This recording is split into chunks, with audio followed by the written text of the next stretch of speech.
Well, by now you would have all heard about the incident with Shacarri Richardson and Christian Coleman.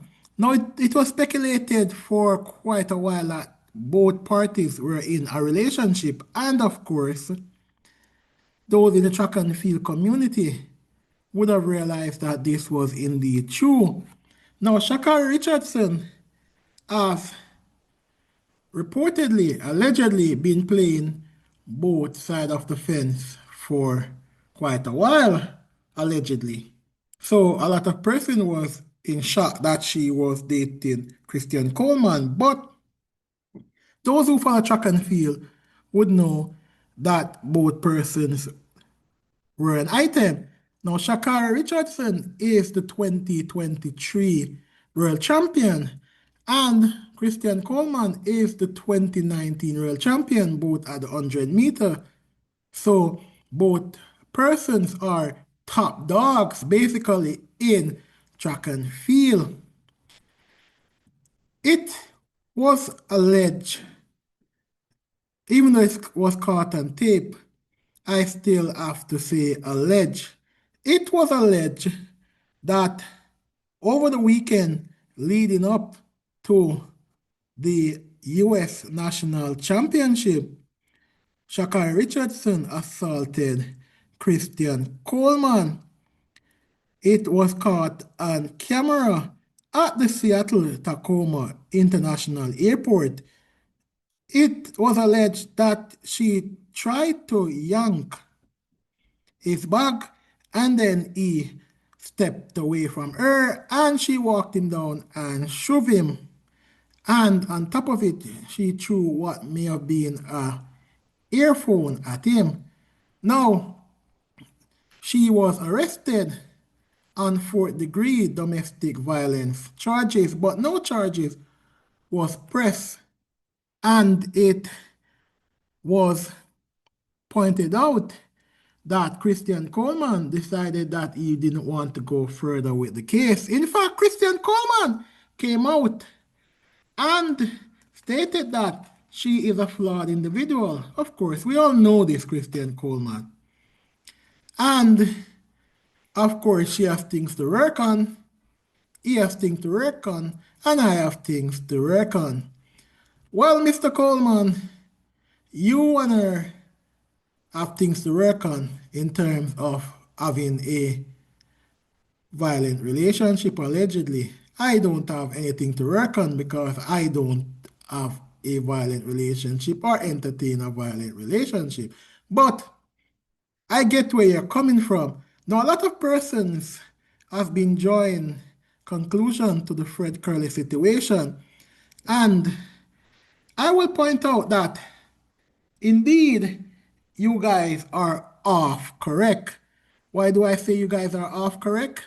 Well, it is true and it is clear that society does not treat violence against men at the same level that they treat violence against women. It is clear that even those on the progressive left who are known to talk about gender-based violence and say no to gender-based violence are a bunch of hypocrites masquerading as woke individuals who want to see the end of gender-based violence. No, you want to see the end of female-based violence because a lot of persons who are progressive individuals I saw on social media cheering on the alleged behavior of Shacarri Richardson. You guys are hypocrite. You guys have nothing about you. They were cheering on the behavior. Even persons making joke about the situation in a manner that would not have been had it been the other way around. And a lot of us grew up seeing where men being beaten is the butt of jokes.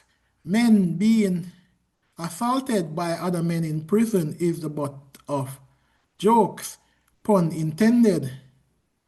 A lot of us seeing the trauma of men being something that has been ignored by society for quite a while. In fact, just last week, it was stated that one particular day last week, three men in Jamaica decided that they no longer wanted to be alive and they took their own life. Now, Jamaica being a small country of just almost 3 million people, and one particular day alone having three men committing such an act is something alarming.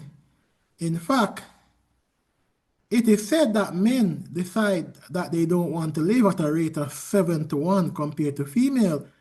And someone from the university community pointed out that they have spent, academia have spent way more money studying why female commit suicide than why men commit suicide. I would like to think that men who are taking their life at a rate of 7 to 1 would have been the one having more research being done in order to find out why this is happening. But I digress. These people are hypocrites. Now, drawing parallel to the Fred Curley situation with that out of the way, I would say that we cannot compare the two, and here is why.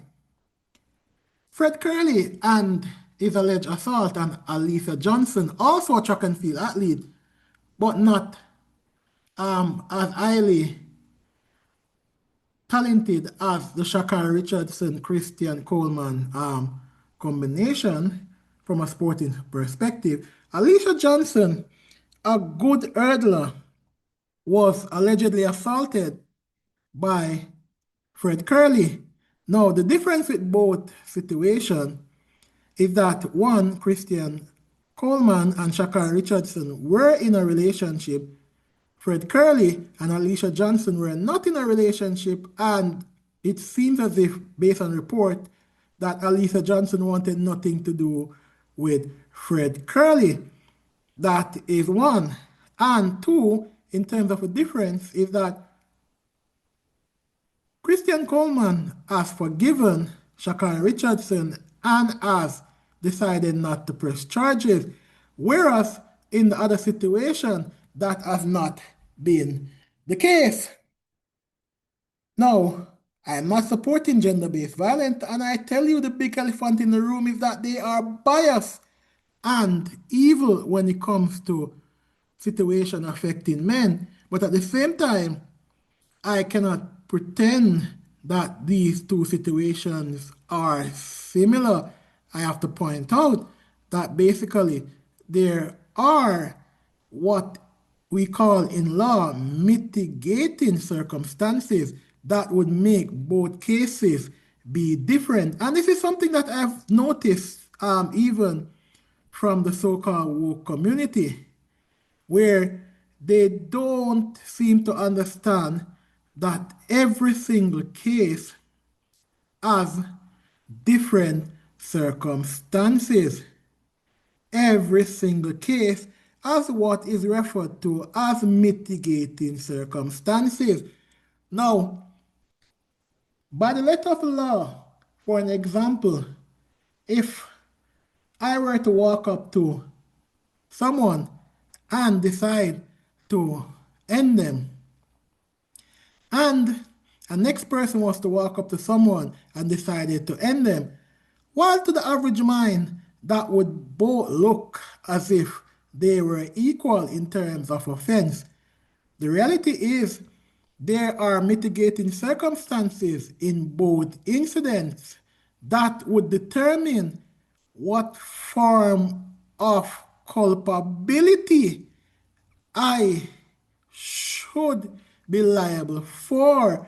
Meaning that when I walk up to that person and I decided to end them, probably that person decided to break into my house, kill my cat, kill my dogs, rob my money, take all of my money, and walk out of my home. Now, in a case like that, it is still wrong. It is still wrong. But it cannot be compared to the case of the other guy who decided that he's going to kill the other person because he was trying to take the other person's phone and they did not want to give this phone up. Which is why in America, for example, there is what they call a category where if you are committing a felony while you commit an homicide, you do get a longer sentence than someone who is not committing a felony while committing an homicide. Meaning that if you were to commit an homicide while in the act of robbing a bank, you will get a longer sentence than someone who just commit a homicide without committing a felony. So yes, both situations are not exactly the same based on those facts. One is in a committed relationship, the other are exes, and in one particular situation, one have chosen to forgive the other person have not forgiven the other person, and of course, there could be other reasons, but I will admit, because I see the hypocrisy very clearly for what it is, that indeed they don't take violence against male very seriously in this world. And I guess it's because from a lot of person's perspective, a man is usually stronger and more powerful than a female. So they're saying that as a man, you should be able to defend yourself. And that is biologically correct. It is clear that a 15-year-old male, the average 15-year-old male, I should point out, should be able to defend himself from the average female.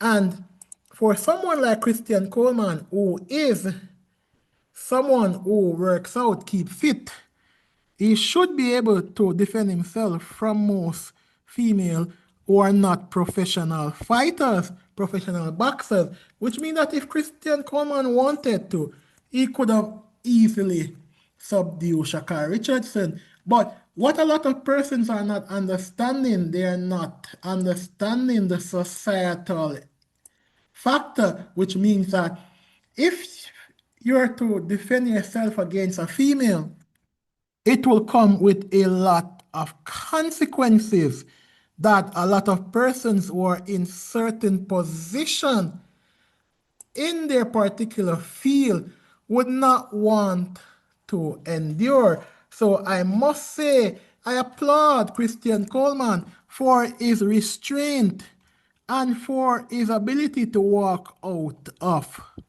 that situation. And perhaps had that issue not happened to Fred Curley, although it's alleged that Fred Curley was the aggressor in that situation, perhaps Christian Coleman would have been caught up in defending himself, and the narrative would have been different this morning, where it would have now been said that Christian Coleman was the one who assaulted Shacarri Richardson. And then knowing how the world operates, it would have been devastating for the career of Christian Coleman. He potentially could have lost even his contract just for the mere fact of defending himself from being assaulted. Anyway, this is Prince Green signing out for now.